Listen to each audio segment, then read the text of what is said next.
Boa noite, meus irmãos, que a graça e a paz do Senhor esteja com todos. Nós vamos dar prosseguimento à nossa série de mensagens na carta do apóstolo Paulo aos Colossenses. Hoje nós vamos ler do capítulo 1, do verso 15 ao verso 20. Então quero convidar você a fazer essa leitura comigo. Colossenses capítulo 1, do verso 15 ao verso 20, diz assim: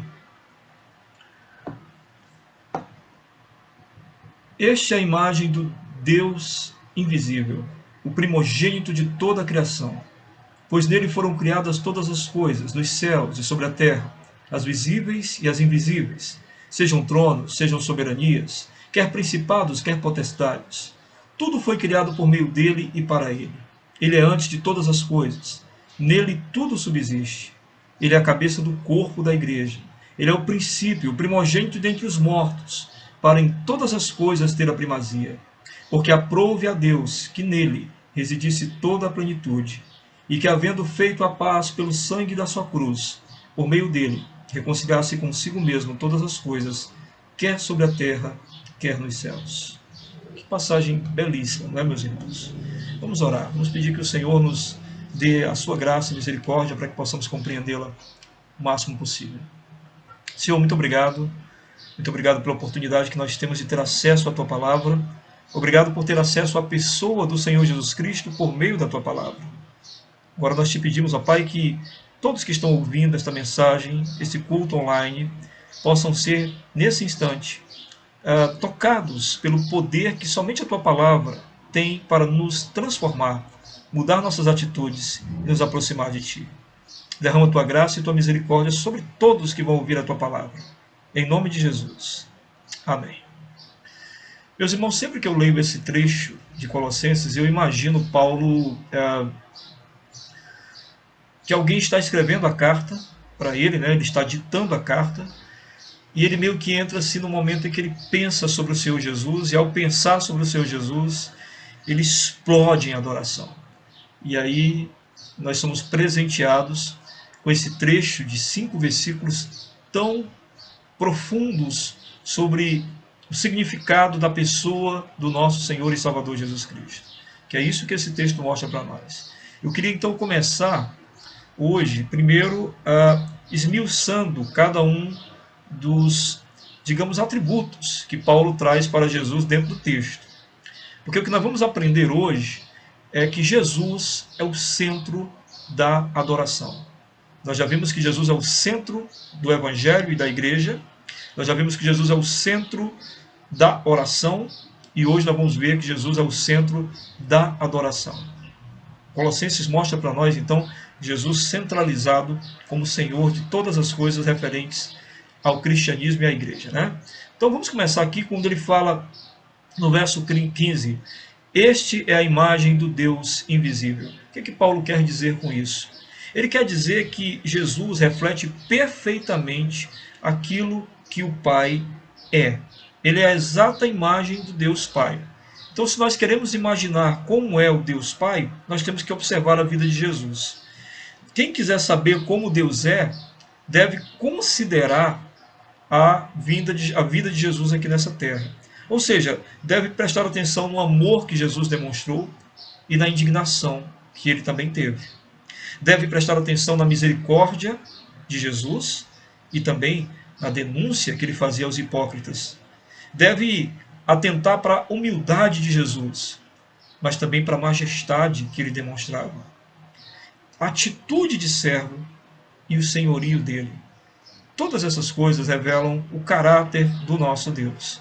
Todo o caráter do nosso Deus, ele está refletido em Jesus. Jesus é o espelho límpido e perfeito daquilo que é o Pai. Por isso, quem quiser saber como é Deus, precisa conhecer, antes de mais nada, o seu Filho Jesus, que é a imagem que reflete perfeitamente aquilo que ele é.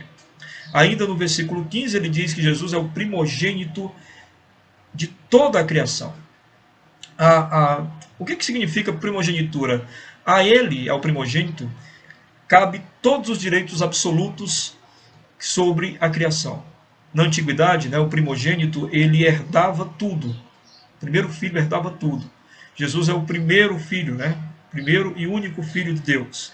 Portanto, todas as coisas são dele, pertencem a ele, devem voltar a ele, são entregues a ele, porque ele é o primogênito dentre toda a criação. Dentre tudo que foi criado, tudo isso foi criado e pertence a ele. Aí no verso 16 ele diz: nele foram criadas todas as coisas. Olha só, ele é o primogênito, ou seja, por ser o primogênito, ele tem o direito sobre todas as coisas, mas antes disso, antes de ter vindo ao mundo como filho de Deus, ele já estava na eternidade. Lembra do que João fala? O verbo estava com Deus e o verbo era Deus. O verbo se fez carne, habitou entre nós. E o verbo era Deus e o verbo estava com Deus. Então Jesus já estava lá antes de se fazer filho aqui na terra. A teologia diz que ele é filho gerado desde a eternidade. Ou seja, na eternidade ele decidiu ser o filho de Deus. Decidiu assumir este papel de filho. Mas nele foram criadas todas as coisas. Ele é Deus. Então ele é a fonte originadora de todas as coisas que foram criadas. Tudo passou pela mão dele. Tudo que foi criado passou pela mão dele. Ou seja, sejam aquelas coisas que estão diante dos nossos olhos, essa criação que nós conseguimos contemplar, sejam as coisas que nós não podemos ver. Por isso Paulo diz, principados, potestades, aqui no verso 16 você pode observar isso. Ele fala, coisas visíveis e invisíveis, sejam tronos, sejam soberanias, quer principados, quer potestades, tudo foi criado pelo Senhor e tem a assinatura do Senhor. Sejam as coisas criadas e visíveis, ou seja, as coisas que os nossos olhos humanos não podem contemplar, tudo isso foi criado pelas mãos do nosso Senhor Jesus Cristo. Isso nos dá uma visão tão impressionante, de que aquele Senhor tão humilde, tão manso, era na verdade o Criador de todas as coisas. Aí no verso 16 ainda ele continua dizendo, tudo foi criado por meio dele. Ou seja, o que quer dizer isso? Tudo foi criado por vontade dele, Jesus. Ele quis que essas coisas fossem criadas, ele quis que o mundo fosse criado, e nada que foi criado está fora da vontade de Deus. Isso inclui eu e você. Fomos criados pelo Senhor e ele queria que nós estivéssemos aqui neste mundo. Ainda no verso 16 diz que tudo foi criado para ele. Ou seja, todas as coisas foram criadas para o louvor de Deus, para o louvor do nosso Senhor, para o louvor do nosso Senhor Jesus Cristo. As coisas foram criadas para ele. Um micro-universo. O que é um micro-universo? É aquilo que a gente não pode ver, mas existe. Bactérias, coisinhas pequenininhas que nós não conseguimos ver.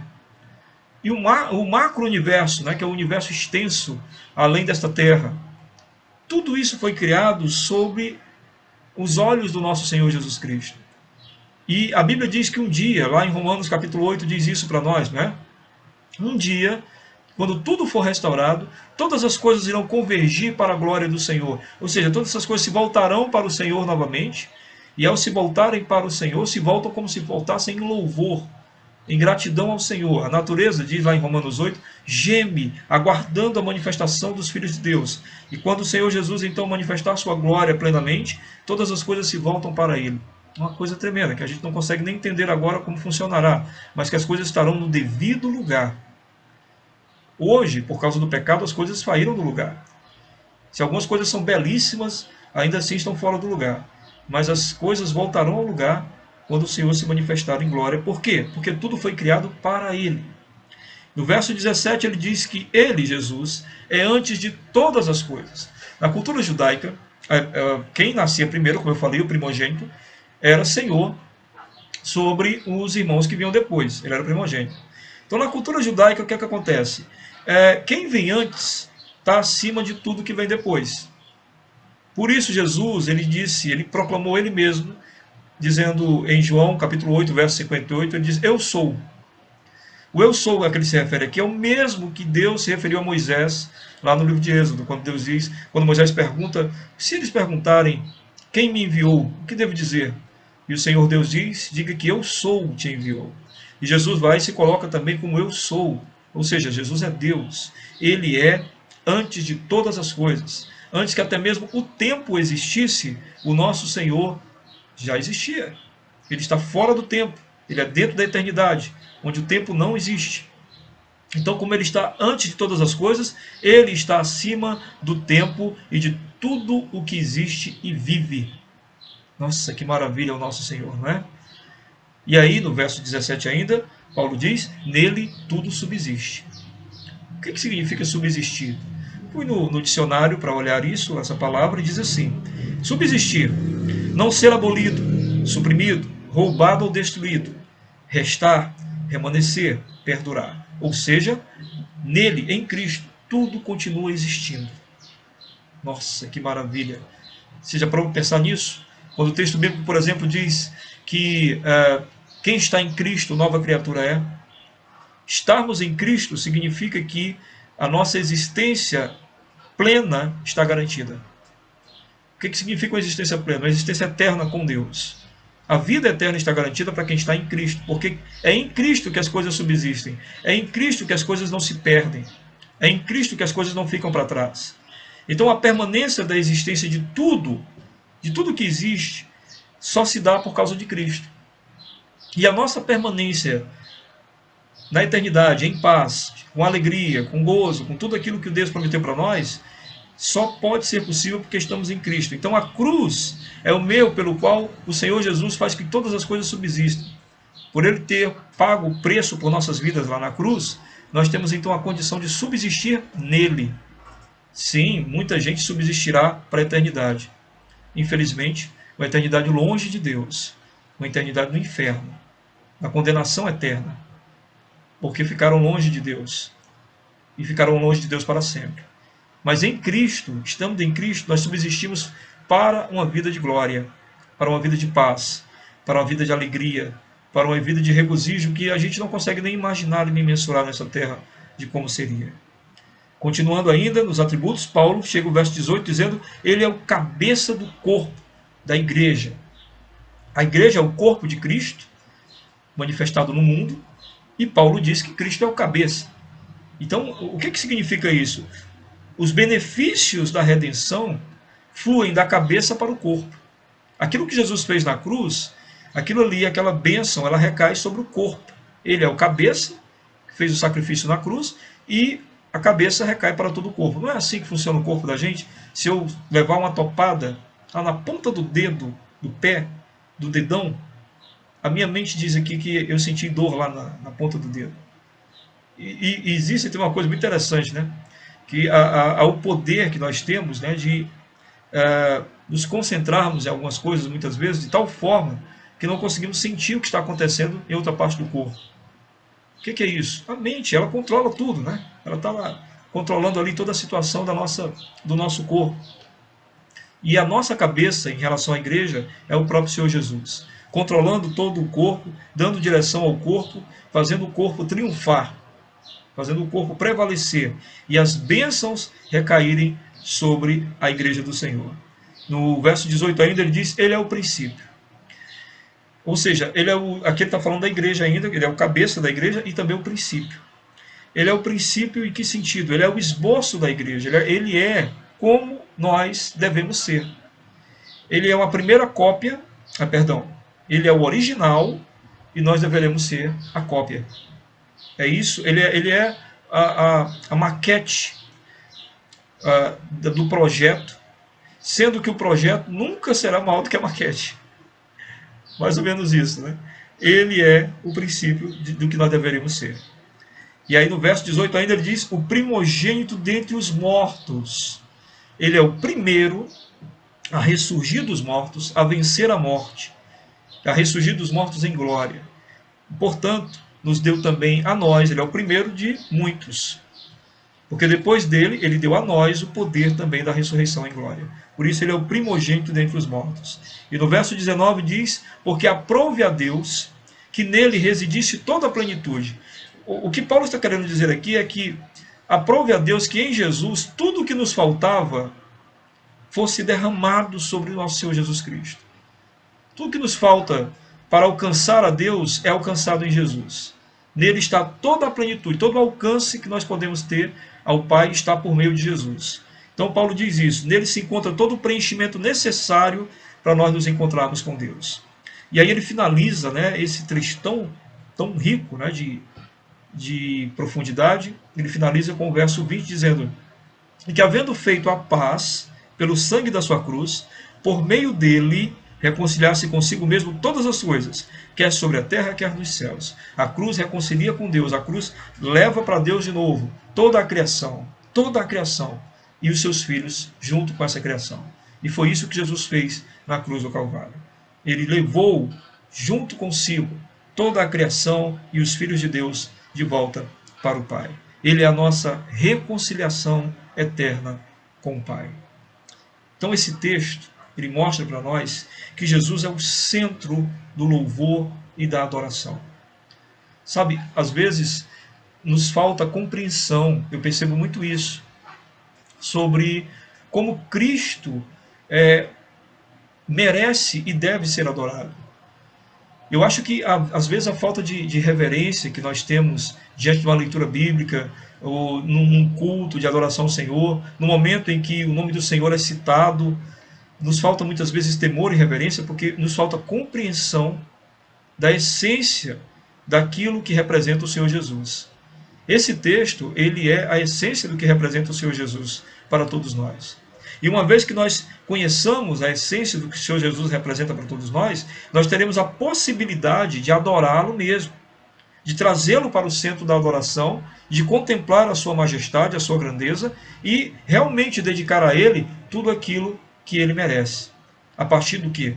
Da compreensão profunda do que realmente ele é. Sem isso, nós não conseguiremos adorá-lo como ele merece. Então eu quero enumerar para você, a partir desse texto, o que nós podemos entender de Cristo nesse texto que nos fará adorá-lo como ele pede que nós o adoremos, em espírito e em verdade. Que significa o quê? Que não é no templo, não é em nenhuma ocasião específica, mas com um espírito que continuamente, quando pensa em Jesus, imediatamente o adora. É essa a ideia que o texto lá de João capítulo 4, Jesus falando para a mulher samaritana diz, não vão me adorar nem no templo mais e nem nos montes, eu estou procurando um adorador que me adore em espírito e em verdade, ou seja, que a natureza dessa pessoa reconheça a minha grandeza constantemente. Então, para nós entendermos isso, para nós vivenciarmos isso, é necessário que compreendamos algumas coisas que o texto apresenta para nós aqui. Eu enumerei 9 coisas, e eu vou tentar esmiuçá-las um pouco para os irmãos. Eu sei que o tempo não é adequado para isso, talvez eu precisasse de mais tempo, talvez, não sei. Vamos ver o que Deus nos ajuda aqui a dar entendimento sobre isso. A primeira coisa, nós temos em Cristo a imagem do Deus a quem servimos. Isso é muito importante, porque no mundo há várias imagens projetadas de Deus. Muitas pessoas imaginam como Deus é, e algumas pessoas criam esse seu próprio Deus a partir do seu próprio entendimento. E é um Deus que corresponde aos seus anseios pessoais. É um Deus que muitas vezes é uma resposta a argumentações as quais elas não conseguem encontrar um fator definitivo. Então elas criam o seu próprio Deus, imaginam como Deus é e passam a adorar esse Deus da maneira que pensam que ele é. E aí Jesus vem nos libertar disso, porque o texto aqui diz para nós que ele é a imagem do Deus invisível. Ou seja, nós cristãos, nós sabemos como é o nosso Deus no sentido de caráter. O caráter do nosso Deus, ele está expressado claramente na pessoa do nosso Senhor Jesus Cristo. Em todas as expressões que ele teve aqui nessa terra, nós podemos compreender exatamente como Deus age, pensa e como ele nos vê. Então é bem possível que você tenha percebido na presença do Senhor Jesus que o nosso Deus realmente odeia o pecado, que o nosso Deus ama aqueles que se achegam a ele com o coração arrependido e contrito, mas que ama também aos pecadores que ainda não se arrependeram. Todas as expressões de Jesus você pode ir identificando as ações do nosso Deus. E assim, adorando verdadeiramente o Deus único e não o Deus criado pela nossa imaginação, por aquilo que a gente gostaria que ele fosse, mas simplesmente por aquilo que ele é. A segunda coisa, Jesus, nós aprendemos no texto que Jesus tem todo o direito sobre nossas vidas. Todo o direito sobre nossas vidas. Ele é o primogênito. Ele é o Filho de Deus que herda todas as coisas. O Pai deu a ele todas as coisas, inclusive eu e você. O Pai deu a Jesus isso. Jesus diz isso, né, em João capítulo 6, ele diz, ninguém vem a mim se o Pai não enviar. Então foi o Pai que nos deu para Jesus, enviou-nos a Jesus e o Senhor Jesus nos salvou. Tendo essa percepção de que Jesus tem todo o direito sobre nossas vidas, porque o Pai deu a ele todas as coisas, nós começamos a adorá-lo no sentido de que percebemos que quando nossas vidas estão nas mãos dele, nossas vidas estão resguardadas. Ele, o Senhor Jesus, nos disse que nada nos separa do seu amor. O Espírito Santo, né, enchendo o coração do apóstolo Paulo na carta aos Romanos, vai dizer isso. Quem nos separará do amor de Cristo? E aí ele começa a citar coisas materiais, nem a fome, nem a nudez, nem o perigo, nem a espada, ou seja, nenhum tipo de intempérie humana pode fazer com que Jesus nos ame menos. E aí ele parte para coisas, né, além desse mundo, nem principados, nem potestades, nem o presente, nem o porvir, ou seja, nem coisas que estão acontecendo agora, nem coisas que virão a acontecer, nem coisas que estão além do nosso entendimento, nada nos separa do amor de Cristo. Ou seja, o Pai nos deu para Jesus e Jesus nos ama. O Pai nos deu a Jesus porque Jesus nos ama, porque ele nos ama, o Pai nos ama, e Jesus recebe-nos também em amor. Então nós somos amados pela Trindade. O Pai, o Filho e o Espírito Santo nos ama profundamente. E aí nós estamos envoltos nesse amor. Que coisa maravilhosa, que coisa boa, para nós podermos viver uma vida de alegria e paz. Sabendo que não importa o que nos aconteça nesse mundo, o Senhor Jesus nos tem, e Ele nos tem em suas mãos e nos ama por nos ter. E Ele conquistou esse direito. Pela cruz do Calvário, pagou o preço por nossas vidas, nos tirou do império das trevas e nos trouxe para o seu reino de luz. E nós somos muito gratos a Ele, por Ele nos ter em suas mãos, porque antes nós estávamos nas mãos do diabo. Éramos escravos do pecado. E agora somos servos de um ser maravilhoso e que nos ama. Terceira coisa que o texto nos mostra é que nós fomos criados porque Deus desejou que existisse, porque Jesus desejou que existíssemos. O texto fala para nós, né, que todas as coisas foram criadas por Ele. Então o Senhor desejou que você estivesse aqui, desejou que eu estivesse aqui. Há um propósito para isso, há um porquê disso. Esse mundo não existe aleatoriamente. Tem um plano de Deus em toda essa existência. Isso aqui não é um jogo de dados, como dizia o Einstein, né? Einstein dizia, Deus não joga dados com o mundo, Ele está direcionando as coisas segundo os seus propósitos. E nós podemos compreender isso porque nós fomos criados, porque Jesus desejou que o mundo fosse criado. Então esse mundo não é aleatório. Tudo isso aqui está convergindo para alguma coisa. E no futuro nós vamos bendizer ao Senhor por ter criado o mundo e por nos fazer compreender finalmente a história do mundo, que é isso que vai acontecer um dia na eternidade. Nós vamos compreender o porquê da criação de todas as coisas, o porquê da queda e o porquê da restauração de todas as coisas. Agora aqui nós já compreendemos um pouco. Há um pouco de compreensão nossa sobre as coisas serem restauradas, sobre Deus querer demonstrar seu amor, querer demonstrar sua misericórdia, sobre Deus também querer mostrar para nós o lado bom e o lado ruim da criação, mas a gente vai descobrir muito mais ainda na eternidade, porque todas as coisas foram criadas porque Jesus desejou que elas existissem. Em quarto lugar, nós podemos adorar mais a Deus ainda, porque nós fomos criados para o seu louvor. Nós não fomos criados, meus irmãos, simplesmente para que pudéssemos existir e dentro da existência tentar encontrar o nosso lugar. Muita gente pensa isso, que nós estamos no mundo tentando encontrar um lugar. E que cada um vai tentar encontrar isso a vida toda e muitos pensam nunca vai encontrar. Não é bem isso. Nosso lugar é adorando o Senhor Jesus, é louvando o Senhor Jesus, é sendo grato ao Senhor Jesus por toda a eternidade. Por tudo aquilo que Ele nos fez e por tudo aquilo que Ele nos faz, por tudo aquilo que Ele é para nós. Nós, às vezes, isso foge do nosso entendimento sobre a condição que nós estamos agora e a condição que estávamos antes. Antes, nós estávamos em uma condição de perdição e condenação. Antes, não conhecíamos o amor de Deus e mendigávamos o amor humano. Agora, nós entramos em uma outra condição de existência.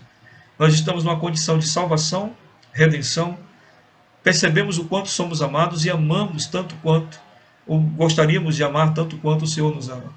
Nós saímos de uma condição de escuridão, onde não sabíamos exatamente nem o que estávamos fazendo, nem para onde estávamos indo, e viemos, carregados pelo Senhor Jesus, para uma luz que nos diz quem somos. Somos filhos de Deus, criados por Ele, criados para a sua glória e o seu louvor. E para nós, que somos cristãos, o louvor é algo tão natural. Em todas as coisas boas que nós vamos sentindo na vida e que vai nos acontecendo, imediatamente a nossa mente se direciona ao Senhor e agradece a Ele. Porque nós entendemos que nascemos para aquele que tudo faz para que nossas vidas possam olhar diretamente para Ele e ser grato por Ele existir. Em quinto lugar, o texto diz para nós que Ele está acima de todas as coisas que nos cercam, as que vemos e as que não vemos. O Senhor Jesus criou todas as coisas e Ele está acima de todas as coisas. Não há nada maior do que Ele. Nada. Nada na natureza, nem nada diante do que os nossos olhos podem ver, nem do que os nossos olhos não podem ver. Isso é uma segurança muito grande também, e nós adoramos o Senhor quando lembramos que não há nada nesse mundo que possa vencer, deter ou impedir a ação daquele que nos ama. Ele nos ama, Ele nos tem como filhos, Ele nos guarda em suas mãos, como eu falei, e nada nesse mundo pode interferir em seu cuidado e seus propósitos. E os seus propósitos são sempre o melhor para nós. Que coisa maravilhosa é reconhecer que Jesus, Ele tem o senhorio sobre todas as coisas. Quando Ele esteve aqui na terra, em determinado momento, Ele estava com seus discípulos em um barco e começou uma tempestade, e Ele dormia no barco. Os irmãos conhecem esse texto de Marcos capítulo 4. Os discípulos acordam Jesus e quando Ele acorda, Ele acalma a tempestade. Ele silencia os ventos. Ele é Senhor de tudo. Oh, meus irmãos, como é bom descansar, sabendo que temos um Senhor que nos ama e que é Senhor de todas as coisas. Ou seja, que todas as coisas que acontecem estão debaixo do controle dele. Nada está acontecendo e o Senhor Jesus está sem saber o que fazer em relação a isso. Muito pelo contrário. Ele está no controle. Ele é soberano. Essas coisas são regidas e a sua mão não permite que elas vão demais, não permite que elas avancem demais, não permitem muitas vezes que elas destruam seus filhos, porque Ele é Senhor de todas as coisas. Sexto lugar, nossas vidas estão em suas mãos, como eu já falei, porque nós existimos, porque Ele nos sustém. O texto diz isso para nós, As coisas subsistem nele. As coisas só continuam existindo por causa dele. Nós estamos vivos e respirando agora, que o Senhor Jesus permitiu isto. Nós estaremos respirando não sei nem explicar se é um ar, Estaremos em outro mundo, em outra dimensão na eternidade, e nesta outra dimensão estaremos lá porque Ele assim permitiu que nós estivéssemos. Que maravilhoso é saber que existimos e continuaremos existindo porque o Senhor Jesus nos deu essa condição. Em sétimo lugar, Ele é o Senhor da igreja, a cabeça que nos dirige. O que seria da igreja se não fosse o Senhor Jesus? É, é a palavra dele que eu prego para vocês, para que a nossa igreja continue na direção certa. É a palavra dele que muda vidas, que mudou a minha e a sua vida, que muda a vida de pessoas que se achegam até nós para visitar a igreja, ao ouvir a palavra, são tocados e transformados. É um aconselhamento bíblico que faz com que você tome a melhor decisão. É uma liderança submetida, é uma liderança submissa à autoridade da palavra do Senhor Jesus, que faz com que a sua igreja tenha uma liderança sadia. Então, quão maravilhoso é saber que o Senhor Jesus é o Senhor da igreja, no sentido de que a igreja é dirigida realmente por Ele, por meio da sua palavra. E todas as vezes que a igreja esquece a palavra do Senhor, ela perde a direção dele. E uma outra coisa interessante também, que nós vimos aqui no texto, que o fato dele ser o cabeça da igreja faz com que todas as coisas que a igreja recebeu primeiro, porque o cabeça conquistou para nós. Então Jesus morreu e todas as bênçãos da sua morte e ressurreição recaem sobre a igreja dele, porque ele é o cabeça dessa igreja. E o corpo dessa igreja, que somos nós, movimenta-se, age, faz as coisas conforme a cabeça nos dirige. A cabeça dirige o corpo. A cabeça é o Senhor Jesus. Oitavo lugar, por meio dele nós temos a ressurreição. Paulo diz isso, né? No versículo, acho que o versículo 18, quando ele diz que ele é o cabeça da igreja e aprove a ele que toda a plenitude de Deus recaísse sobre nós. Então, por meio dele nós temos toda a condição da ressurreição, porque ele é o primogênito dentre os mortos. Ele foi o primeiro a ressuscitar e vencer a morte, e naturalmente todos os que vierem nele ressuscitarão também. Nós estamos nele. E por estarmos nele, a morte não nos deterá. Nós recebemos a graça da ressurreição. E em nono e último lugar, nele e somente nele está a nossa salvação e redenção, conforme diz o verso 20, que havendo feito a paz pelo sangue da sua cruz, por meio dele reconciliar-se consigo mesmo todas as coisas, quer sobre a terra, quer nos céus. A salvação nos é dada simplesmente por ele e nunca fora dele. Não é por nosso mérito, não é por nosso meio, não é por nossa decisão, é por ele. É porque ele fez por onde nós sermos libertos e salvos. E uma vez salvos, salvos para sempre, porque a ação de Jesus foi para sempre.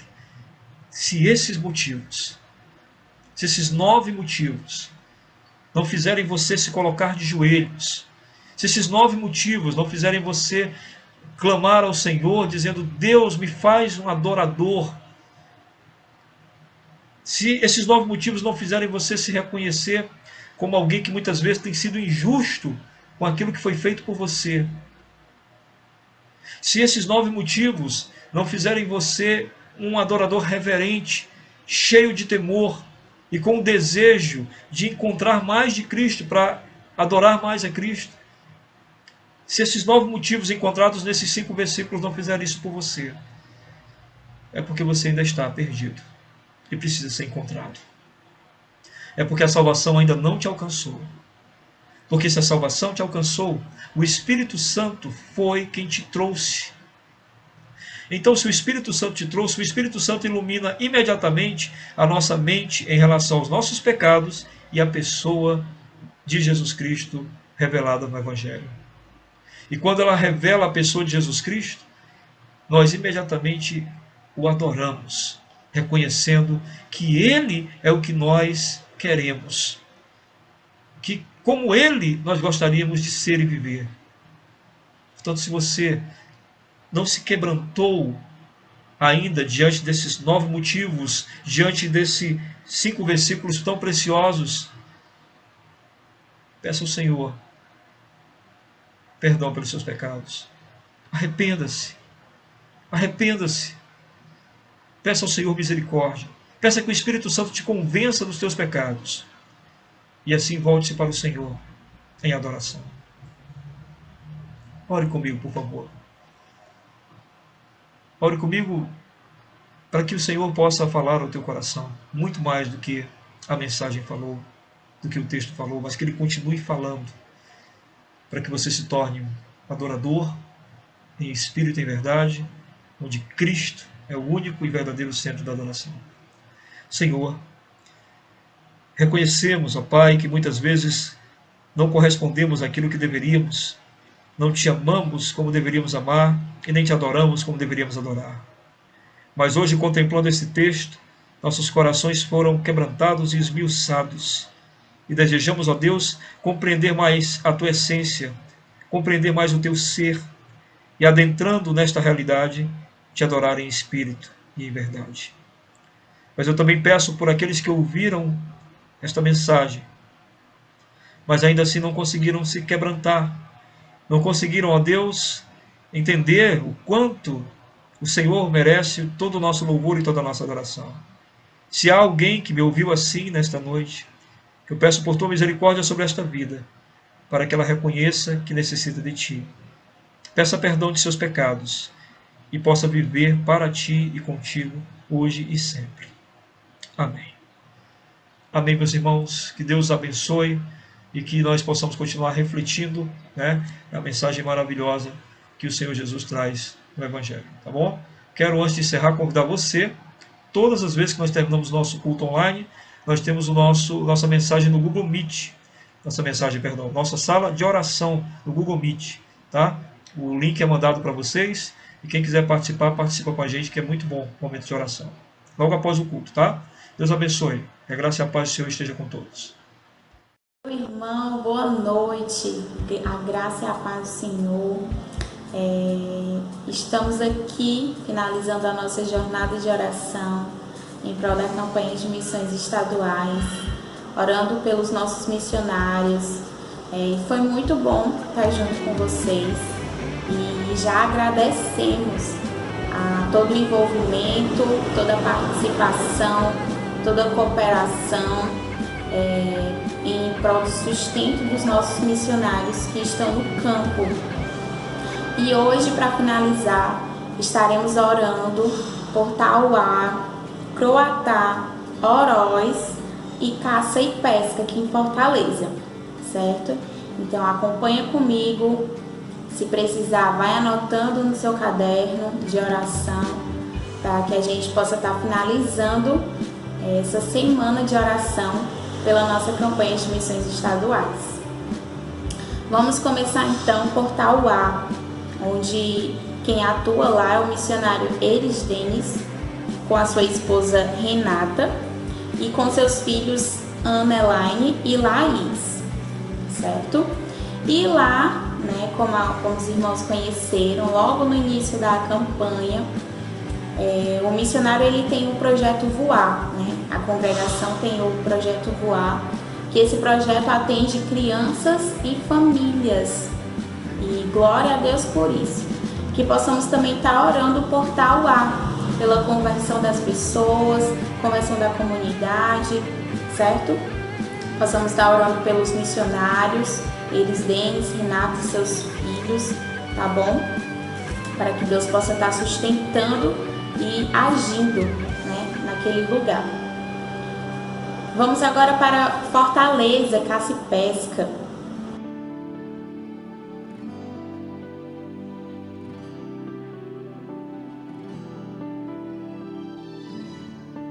O missionário pede pelo retorno pleno às atividades, para que possam estar realizando impactos diversos com a participação de grupos voluntários das igrejas.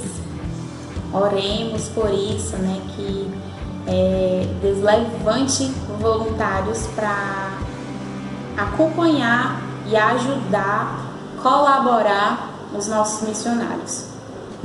Pela reconciliação dos antigos irmãos afastados, também pede pela conversão das pessoas, também pede pela abertura de portas que contribuam com a manutenção e estrutura dos trabalhos, com o objetivo de expandir as atividades. Em nome de Jesus, iremos alcançar essa meta, que foi colocada pelo missionário. Também pede pela sustentabilidade financeira da congregação, a troca de transporte por outro maior, com o objetivo de ajudar nas atividades, deslocamento de material, essas coisas. E também deslocamento de irmãos, tá? Que eles também ajudam. Ele também pede pela proteção e saúde da sua família e dos irmãos da igreja, tá? Então que a gente ore por isso, que todas as metas colocadas pelos nossos missionários sejam alcançadas para a glória e honra do Senhor. Agora vamos orar, né? Vamos colocar os pedidos de Croatá com o missionário Adriano. O missionário Adriano, ele pede para que Deus fortaleça ele, né, e toda a igreja, toda a comunidade a cada dia. Ele também pede pelo projeto Espaço Voar e ele também pede um coração generoso a Deus, para que a gente possa estar ajudando a quem precisa, né, sem medir consequências ou sem pesar nada, porque assim ele fez conosco. Então pedimos que Deus nos dê um coração generoso.